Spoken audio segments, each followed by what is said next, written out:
जीवित परमेश्वर के जीवित आज्ञा के वचन। गिनती की किताब अध्याय 19।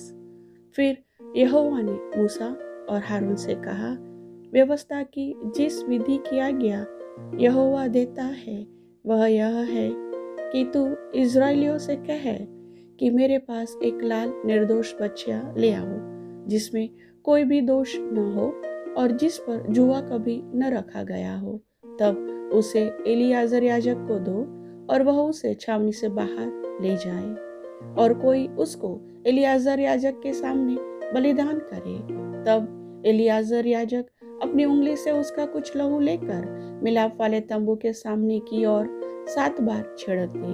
तब कोई उस बछिया को खाल, मांस, लहू और गोबर समेत उसके सामने जलाए और याजक देवदार की लकड़ी, जूफा और लाल रंग का कपड़ा लेकर उस आग में जिसमें बछिया जलती हो डाल दे। तब वह अपने वस्त्र धोए और स्नान करे। इसके बाद छावनी में तो आए, परंतु सांझ तक अशुद्ध रहेगा। और जो मनुष्य उसको जलाए वह भी जल से अपने वस्त्र धोए और स्नान करे और सांझ तक अशुद्ध रहे। फिर कोई शुद्ध पुरुष उस बछिया की राख बटोर कर छावनी के बाहर किसी शुद्ध स्थान में रख छोड़े और वह राख इज़राइलियों की मंडली के लिए अशुद्धता से छुड़ाने वाले जल के लिए रखी रहे, वह तो पाप भली है। और जो मनुष्य बछिया की राख बटोरे वह अपने वस्त्र धोए और सांझ तक अशुद्ध रहेगा। और यह इज़राइलियों के लिए और उनके बीच रहने वाले परदेशियों के लिए भी सदा की विधि ठहरे।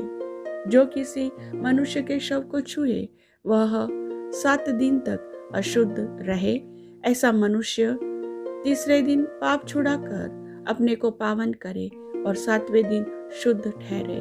परंतु यदि वह तीसरे दिन अपने आप को पाप छुड़ाकर पावन न करे तो 7वें दिन शुद्ध न ठहरेगा।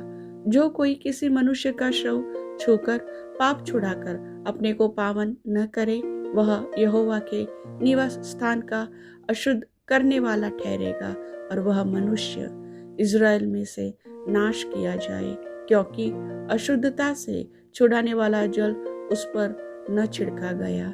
इस कारण वह अशुद्ध ठहरेगा, उसकी अशुद्धता उसमें बनी रहेगी। यदि कोई मनुष्य डेरे में मर जाए तो व्यवस्था यह है कि जितने उस डेरे में रहे या उसमें जाए वे सब 7 दिन तक अशुद्ध रहे। और हर एक खुला हुआ पात्र जिस पर कोई ढकना लगा न हो वह अशुद्ध ठहरे। और जो कोई मैदान में तलवार से मारे हुए को या मृत शरीर को या मनुष्य की हड्डी को या किसी कब्र को छुए तो 7 दिन तक अशुद्ध रहे। अशुद्ध मनुष्य के लिए जलाए हुए पाप बलि की राख में से कुछ लेकर पात्र में डालकर उस पर सोते का जल डाला जाए। तब कोई शुद्ध मनुष्य जूफा लेकर उस जल में डुबोकर जल को उस डेरे पर और जितने पात्र और मनुष्य उसमें हो उन पर छिड़के और हड्डी के या मारे हुए के या मृत शरीर को या कब्र के छूने वाले पर छिड़क दे। वह शुद्ध पुरुष तीसरे दिन और 7वें दिन उस अशुद्ध मनुष्य पर छिड़के और 7वें दिन वह उसके पाप छुड़ाकर उसको पावन करे। तब वह अपने वस्त्रों को धोकर और जल से स्नान करके सांझ को शुद्ध ठहरे। जो कोई अशुद्ध होकर अपने पाप छुड़ाकर अपने को पावन न कराए वह मनुष्य यहोवा के पवित्र स्थान का अशुद्ध करने वाला ठहरेगा।